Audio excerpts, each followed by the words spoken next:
students. Students, in this is a part two of chapter third, है ना? And in this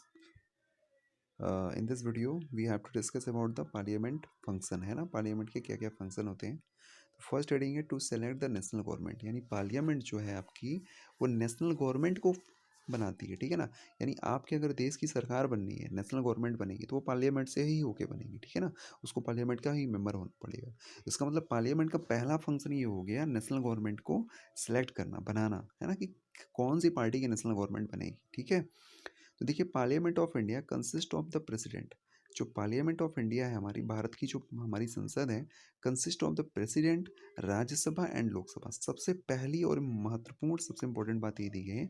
अगर आपसे कोई पूछे कि पार्लियामेंट किनसे मिलकर बनी हुई है, तो आप केवल लोकसभा राज्यसभा नहीं बता देंगे, आपको उसमें प्रेसिडेंट भी मिक्स करना पड़ेगा. ये जब तीनों मिलते हैं ना, तब पार्लियामेंट बनती है. तो आप कह सकते हैं कि एक तरह से ऑर्गन ऑफ द पार्लियामेंट कह सकते हैं आप इसको, ठीक है ना. तो तीनों जब मिलेंगे तब पार्लियामेंट बनेगी. आफ्टर द लोकसभा इलेक्शन, मान लीजिए कोई लोकसभा इलेक्शन हुआ, लोकसभा का इलेक्शन हो गया, कितने मेंबर पे के लिए होता है? 543 के लिए, मैंने बताया था लास्ट वीडियो में आपको, ठीक है. तो जब लोकसभा का इलेक्शन होता है, अभी 2019 में हुआ था, अभी आपकी बुक में जो न्यू बुक होगी उसमें सारा डिटेल बहुत अच्छे से दिया गया है, उसको आप देखिए, बहुत अच्छे से समझिए. इसमें India Bharatiya Janata party BJP को 303 मेंबर्स मिले हुए, ठीक है. तो इसमें देखिए कि अगर कोई लोकसभा इलेक्शन हुआ, तो लोकसभा इलेक्शन के बाद क्या होती है, लिस्ट तैयार की जाती है, ठीक है. और देखा जाता है कि how many MP belong to each political party, कितने एमपी किस पार्टी को बिलोंग कर रहे हैं, कि मतलब कितने एमपी जीते हैं और किस पार्टी को बिलोंग कर रहे हैं. देखा जाएगा ना कि किस पार्टी के मेंबर ज़्यादा जीते हैं. भाई ये देखा जाता है कि 543 है, अगर 543, तो इसका हाफ कर लीजिए आप, है ना, और प्लस उसमें 1, उतने मेंबर होने चाहिए कम से कम, ठीक है. 543 में अगर आप 2 डिवाइड करें, तो जैसे मोटा मोटा अगर आप कर लें तो 250 हो गया, है ना. फिर 45 को आप डिवाइड करेंगे तो इधर 23, यानी लगभग 273 के लगभग, ठीक है. इतने मेंबर होने चाहिए, तब जाके आप क्या कर पाएंगे, आप पूरी गवर्नमेंट में एक नेशनल गवर्नमेंट आप बना पाएंगे. इतने लोकसभा में मेंबर आपके होने चाहिए, ठीक है. तो 543 में इलेक्टेड, फिर देखा जाता है for a political party to form a government, ठीक है. किसी भी पॉलिटिकल पार्टी को टू फॉर्म द गवर्नमेंट को बनाने के लिए they must have the majority of elected MPs. Majority मैंने आपको बताया ही है ना, कि 543 मैंने बताया, तो इसका हाफ का +1 अगर हो गया तो वो मेजोरिटी में आ जाएगी पार्टी, और वो नेशनल गवर्नमेंट बना सकती है, ठीक है. इसमें एक चीज़ ये भी होती है कि अगर कोई पार्टी नहीं, सभी पार्टीज को अगर मेजोरिटी नहीं मिली है, तो कोई दो पार्टी आपस में मिलकर भी मेजोरिटी क्रिएट कर सकती हैं, ठीक है, और वो भी नेशनल गवर्नमेंट बना सकती हैं. अब इसमें देखिए 543 में क्या दिया, +2 एंग्लो इंडियन नॉमिनेटेड. ये भी इंपॉर्टेंट है, उसमें मैंने आपको नहीं बताया उस वीडियो में. जो 2 मेंबर्स नॉमिनेट किए जाते हैं बाय प्रेसिडेंट को, ये एंग्लो इंडियन होते हैं. एंग्लो इंडियन का मतलब ये होता है कि मूल रूप से तो इंडिया के होते हैं, लेकिन इन निवासी कहीं और के हैं इस समय के, ठीक है ना. मेंबर कहीं, इनको दो दो जगह की क्या कर सकते, सिटीजनशिप मिली हुई होती है, इस वजह से इनको एंग्लो इंडियन बोला जाता है, ठीक है ना. इनका मूल निवास तो कहीं ना कहीं इंडिया रहा होगा, लेकिन इस समय ये भारत के हिस्से नहीं है, लेकिन फिर भी मेंबर हैं, तो इसलिए इनको क्या किया जाता है, इनको भी नॉमिनेट किया जाता है. लेकिन इंपॉर्टेंट ये है कि ये जब राष्ट्रपति का चुनाव होता है, यानी प्रेसिडेंट का जब इलेक्शन होता है, तब वहाँ पर ये जो 2 मेंबर्स होते हैं ना एंग्लो इंडियन, ये वहाँ पार्टिसिपेट नहीं करते. प्रेसिडेंट के इलेक्शन में बाकी 543 इलेक्शन, ये जो मेंबर हैं आपके मेंबर ऑफ पार्लियामेंट, ये तो पार्टिसिपेट करेंगे, लेकिन 2 एंग्लो इंडियन नहीं करेंगे, ठीक है. ये भी इंपॉर्टेंट है. तो member in the Lok Sabha to have a majority, a party should have at least half of the numbers, यानी 272 है ना आपका, मेंबर्स ऑफ और मोर, इतने से और इससे अधिक. The opposition in the parliament is the form by the all political parties. जो अपोजिशन पार्लियामेंट होती है, form by the all political party, यानी एक पार्टी आपकी क्या बन गई, जो मेजोरिटी मिली है उसको, वो तो रूलिंग पार्टी हो गई. बाकी जितनी भी पार्टी हो गई वो सब मेजोरिटी पार्टी, वो सब अपोजिशन पार्टी हो जाती है, ठीक है. उसमें भी देखा जाता है कि कौन सी अपोजिशन पार्टी सबसे बड़ी है, ठीक है, वो वही सबसे आगे बैठती है. बैठने का लोकसभा में सिस्टम होता है, अब जिस हिसाब से जो पार्टी है ना, उसको उसको उसी हिसाब से हम लोग वहाँ पे सीटिंग भी होती है. तो largest amongst party these parties called the opposition party. ये हम लोग सब पढ़ चुके हैं अपोजिशन किसको कहते हैं. अब देखिए, one of the most function of the Lok Sabha, अगर लोकसभा का इंपॉर्टेंट फंक्शन की बात करें, तो is to select the executive. अब एग्जीक्यूटिव क्या है, एग्जीक्यूटिव का मतलब कार्यपालिका से है. किससे मतलब है, कार्यपालिका से. भाई पार्लियामेंट जो है आपका, पार्लियामेंट आपकी कौन सा पार्ट है, आपका लेजिस्लेचर है, आपका विधायिका है, कानून बनाने वाली है. लेकिन पार्लियामेंट से ही मेंबर, जब जो पार्टी जीतेगी, जैसे हमने क्लास 7th में पढ़ा था, कि पहले जो एमएलए जीतते हैं, फिर वही एमएलए अपने मेंबर को क्या कर लेते हैं, अपने में से एक लीडर को चुनते हैं, वही चीफ मिनिस्टर बनता है। और फिर चीफ मिनिस्टर बाकी सारे जो भी एमएलए होते हैं उनमें से हर एक को मिनिस्टर बना देता है, जिसको जिसको बनाना चाहता है। जितने डिपार्टमेंट होते हैं, जैसे फॉरेस्ट डिपार्टमेंट, इलेक्ट्रिसिटी डिपार्टमेंट, तो जितने डिपार्टमेंट उस एरिया में, उस स्टेट में होते हैं, उतने ही क्या बन जाते हैं, मिनिस्टर बन जाते हैं। तो वही कहने की कोशिश कर रहा है कि देश में भी तो कई प्रकार के मिनिस्टर होते हैं ना। आप देखेंगे हेल्थ मिनिस्टर होते हैं, है ना, अलग अलग मिनिस्ट्री होते हैं। तो ये मिनिस्टर कैसे बनते हैं, पहले वो मेंबर ऑफ पार्लियामेंट बनते हैं, और फिर इन्हीं में से जो हमारा लीडर चुना जाएगा वो प्राइम मिनिस्टर बनता है। और प्राइम मिनिस्टर फिर क्या सिलेक्ट करता है, अदर मिनिस्टर को सिलेक्ट करता है। ठीक है, यही इसमें दिया हुआ है। वो पार्ट हमारा हो जाता है एग्जीक्यूटिव का, वो पार्ट हमारा किसका हो जाता है, एग्जीक्यूटिव का। ठीक है, तो prime minister of India is the leader of the ruling party of the in the Lok Sabha. वही मैंने बताया आपको, from the MPs whose belong to her party. Prime minister select the minister to work with her to implement decisions. These ministers then take the charge of the different areas government functioning like health minister, education minister, finance minister, ये सारे। Understood? Oftentimes in the recent past कह सकते हैं, it has been difficult for a single political party to get the majority. अगर single कोई party majority उसको नहीं get कर पाती है तो that is required to form a government. ठीक है, अगर वो गेट कर लेती है, अगर कोई पार्टी होती है, अगर मेजोरिटी गेट करती है तब तो गवर्नमेंट को फॉर्म करेगी। अगर नहीं कर पाती तो फिर वो दो तीन पार्टी को मिलाकर भी, ठीक है, तो गवर्नमेंट बना लेती है। और ऐसे इस तरह की गवर्नमेंट को हम लोग कोलेशन गवर्नमेंट बोलते हैं, यानी गठबंधन वाली सरकार। सुना होगा आपने गठबंधन का नाम। ठीक है, दो पार्टी मिलकर आपस में बनाना। देख लीजिए, इसको भी आप लोग पढ़ लीजिएगा क्या दिया है इसमें। ठीक है, ये भी आप देख देख सकते हैं क्या क्या चीज़ दी है। These are two buildings of central secretariat, है ना, south block and the north block. इसको भी आप लोग पढ़ेंगे। अब देखिए राज्यसभा के बारे में दिया है। Rajya Sabha function primarily as the representative of the states of the India in the parliament. सबसे इंपॉर्टेंट तो यही है कि आपके दिमाग में ये आना चाहिए कि राज्यसभा क्या करती है, स्टेट को रिप्रेजेंट करती है। अब आपके दिमाग में आ रहा है स्टेट को कैसे रिप्रेजेंट करती है। मैंने आपको फर्स्ट वीडियो में बताया था कि राज्यसभा का जो इलेक्शन होता है वो हम लोग डायरेक्ट उसको चुनाव नहीं करते हैं, डायरेक्ट इसका इलेक्शन में हम लोग पार्टिसिपेट नहीं करते हैं, इनडायरेक्ट करते हैं। इनडायरेक्ट का मतलब क्या है आप समझिएगा। जैसे आप लोग एक स्टेट में, जैसे ये यूपी हो गया, ये एमपी हो गया, ये बिहार हो गया। ठीक है, तो यहाँ पर क्या है, यहाँ पर जो एमएलए होते हैं, ध्यान दीजिएगा, जो एमएलए होते हैं, जो एमएलए, यूपी का एमएलए, यूपी के एमएलए, एमपी के एमएलए, बिहार के एमएलए, ये एमएलए ही ये एमएलए ही क्या चुनते हैं, अपने अपने एरिया से क्या चुनते हैं, ये एमएलए ही इलेक्शन चुनाव में भाग लेते हैं। किसके, राज्यसभा के इलेक्शन में। राज्यसभा के जो मेंबर होते हैं ना, वो चुनाव में खड़े होते हैं कि किससे कितनी सीट है। ये बताया जाता है कि किस स्टेट से कितनी सीट है। ठीक है, ये भी बताया जाता है। जैसे राज्यसभा में इलेक्शन होना है तो मान लीजिए राज्यसभा में 71 सीटें इसमें हर मतलब खाली हैं। ठीक है, इसमें ये भी देखा जाता है कि किस स्टेट से कितना खाली है। ठीक है, तो ये जितने भी स्टेट होते हैं ना, ये जो मेंबर आप एमएलए चुन के भेजो ना, ये एमएलए चुनाव करते हैं किनका, राज्यसभा के मेंबर का। इसीलिए हम इसको बोलते हैं इनडायरेक्ट, यानी इसमें आप पार्टिसिपेट नहीं कर रहे हो, आपके द्वारा चुने गए जो एमएलए हैं वो पार्टिसिपेट कर रहे हैं। यानी कहीं ना कहीं आप पार्टिसिपेट कर रहे हो बट डायरेक्ट नहीं, इनडायरेक्ट। इसलिए, और चूंकि ये स्टेट के ही मेंबर होते हैं, इसीलिए इसमें क्या बोलते हैं, स्टेट्स ऑफ इंडिया इसको हम बोलते हैं। ठीक है, Rajya Sabha can also initiate the legislation and bill is required to pass through the Rajya Sabha. Rajya Sabha से भी कोई भी बिल पास होके लोकसभा में जा सकता है, लोकसभा से राज्यसभा में आ सकता है। इसमें कोई बाउंडेशन नहीं है। ठीक है, it is there for has an important role of reviewing and alerting. ये किस लिए होती है, राज्यसभा का गठन क्यों किया गया। जैसे लोकसभा से कोई बिल पास होके आया तो राज्यसभा उस पर क्या कर सकती है, उसको देख सकती है, उसको देखेगी। ठीक है, उस पर रिव्यू करेगी उसको। ठीक है, अलर्टिंग करेगी।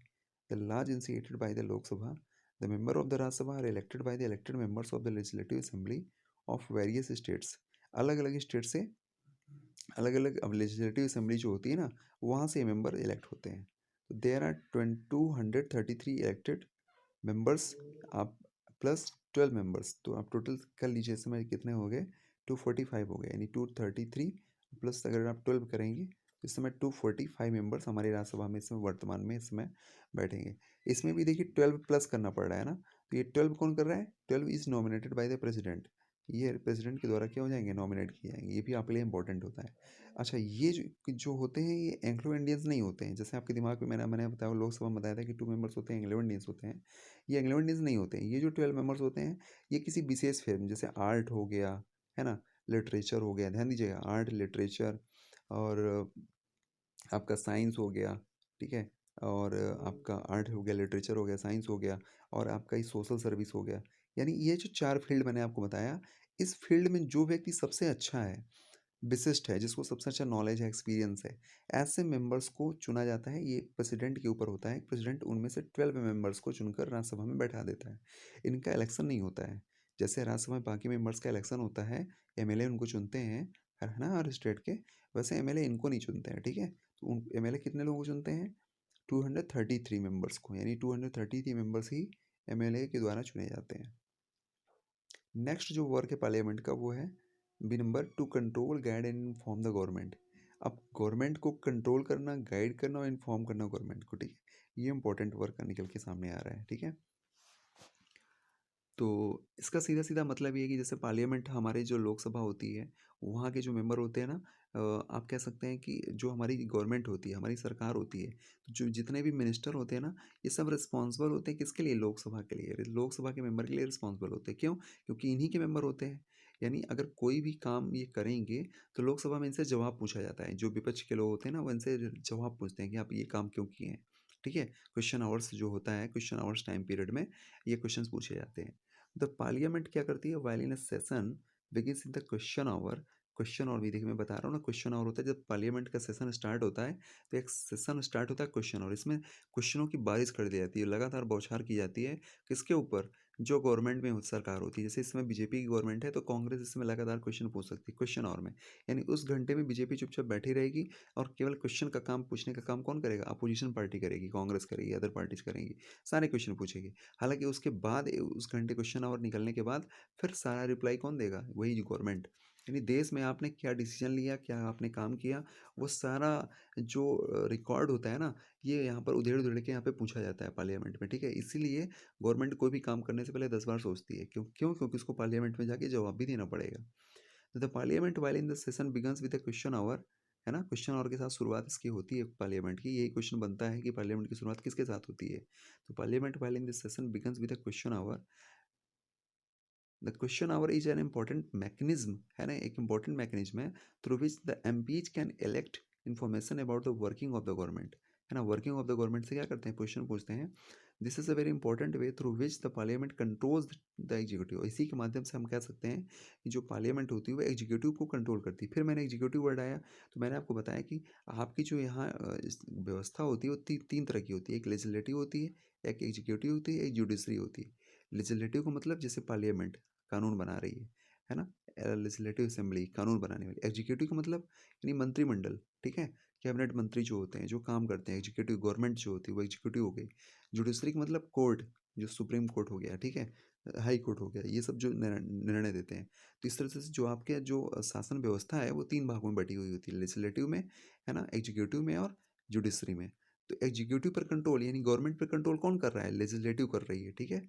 लेजिस्लेटिव कर रही है, कहाँ पर कर रही है? पार्लियामेंट के माध्यम से, बाय आस्किंग अ क्वेश्चन, ठीक है। ये चीज़ें हम समझ में आती हैं कि बाय आस्किंग अ क्वेश्चन ये चीज़ें चल रही। The government is alerted to its shortcoming and also comes to know the opinion of the people through their the representative in the parliament, in the MPs, ठीक है। Asking the question of the government is a crucial task for every MP. बहुत ही महत्वपूर्ण ये समय चल रहा होता है। Asking the question of the government से जो क्वेश्चन पूछे जाते हैं, बहुत ही महत्वपूर्ण क्वेश्चन पूछे जाते हैं कि देश में आपने ये डिसीजन लिया, आपने ये लॉ बनाया, आपने ये काम किया, है ना, आपने इतना पैसा यहाँ खर्च किया, तो भाई क्यों खर्च किया? तो सारा डिसीजन देती है। इसका मतलब ये हो गया था अपोजिशन पार्टी का बड़ा इंपॉर्टेंट रोल होता है। इसलिए देश की रूलिंग पार्टी से ज़्यादा भी अच्छी क्या होनी चाहिए? अपोजिशन पार्टी हमारी देश की अच्छी होनी चाहिए। अगर किसी देश की अपोजिशन पार्टी अच्छी नहीं है तो उस देश में प्रॉब्लम हो सकती है। क्यों? क्योंकि वो सही से रोल ही नहीं अदा कर रही है, ठीक है। The opposition parties play a crucial role in the healthy functioning of the democracy। In democracy की अच्छा इन्वायरमेंट है। डेमोक्रेसी में यही अच्छी बात होती है कि सरकार अपनी मनमानी नहीं कर सकती है, क्योंकि अपोजिशन पार्टी उससे कई तरह के सवाल पूछ सकती है, ठीक है, और वो जवाब देते भी हैं। उनका नैतिक कर्तव्य जवाब देना, उनका आप कह सकते हैं कि उनकी ड्यूटी है। They highlighted the drawback in the various policies. वो हाईलाइट करते हैं वेरियस पॉलिसीज पर, प्रोग्राम्स पर ऑफ द गवर्नमेंट। वही सारी चीज़ें मैंने आपको जो बताया वही दिया गया है, ठीक है। थर्ड जो वर्क आ रहा है इसमें, अच्छा एक चीज़ और देख लीजिए, और भी क्या दिया है? गवर्नमेंट गेट्स वैल्यूएबल फीडबैक, है ना, is kept honours the tools by the question asked by the MPs, है ना, in addition all the matters with the finance, है ना। आप कह सकते हैं कि in addition all the matters dealing with the finance, parliament approval is a crucial for the government. This is the one of several ways in which the parliament controls, guides and informs the government and the MPs and representative of the people have a central role, है ना, controlling, guiding and informing the parliament. ठीक है, सब parliament को inform करते हैं। ठीक है, इज अ की aspect functioning of the Indian democracy. ये इंपॉर्टेंट हेडिंग है, लाइन थी, आप अंडरलाइन कर लीजिएगा। लास्ट जो वर्क है एक ही लाइन में दिया गया लेकिन इंपॉर्टेंट है। थर्ड वर्क जो आता है वो लॉ फंक्शन। अब लॉन्ग आंसर में आपसे क्वेश्चन पूछा जाएगा what is the function of the parliament, तो पार्लियामेंट की 3 फंक्शन हो गए। थर्ड नंबर है आपका लॉ फंक्शन, भले ही छोटा है लेकिन इंपॉर्टेंट है। लॉ मेकिंग का मतलब होता है लॉ बनाना। Law making is the significant function of the parliament. ये पार्लियामेंट का ये भी काम होता है लॉ बनाना, कानून बनाना। This shall read about this next chapter, हम नेक्स्ट चैप्टर में इसके बारे में पढ़ लेंगे। ठीक है, who are the people in the parliament, parliament में लोग कौन से होते हैं। सिंपल सा है क्वेश्चन, ये आपको समझ में आ गया होगी पार्लियामेंट में कौन से लोग होते हैं, मुझे बताने की जरूरत नहीं है। ठीक है, इसमें बस थोड़ा सा आप एक चीज़ ये देख लीजिएगा कि लोकसभा में क्या होता है। लोकसभा में जब इलेक्शन होता है ना, तो SC ST सीटें भी क्या होती है, रिजर्व होती हैं। लेकिन राज्यसभा में ऐसा नहीं होता है। राज्यसभा में ST सीटों का रिजर्वेशन का काम कोई नहीं होता है, जबकि लोकसभा में ऐसी चीज़ें देखने के लिए हमें मिलती हैं रिजर्वेशन का। क्यों? जिससे सभी लोगों को बराबर प्रतिनिधित्व मिल सके। ठीक है, तो आप लोग इनको पढ़िएगा। अगर कोई प्रॉब्लम आए तो आप लोग जरूर मुझसे, हाँ, ग्लॉसरी जरूर पढ़ लीजिएगा। अप्रूवल क्या होता है आपको लेसन में आपको बता ही चुका हूँ, है ना, ऑन सॉल्व। इस तरह से एक ही क्वेश्चन है इसमें, इसको आप याद कर लीजिएगा। Okay, thank you for this class. मिलते हैं नेक्स्ट वीडियो में हम लोग नेक्स्ट क्लास में।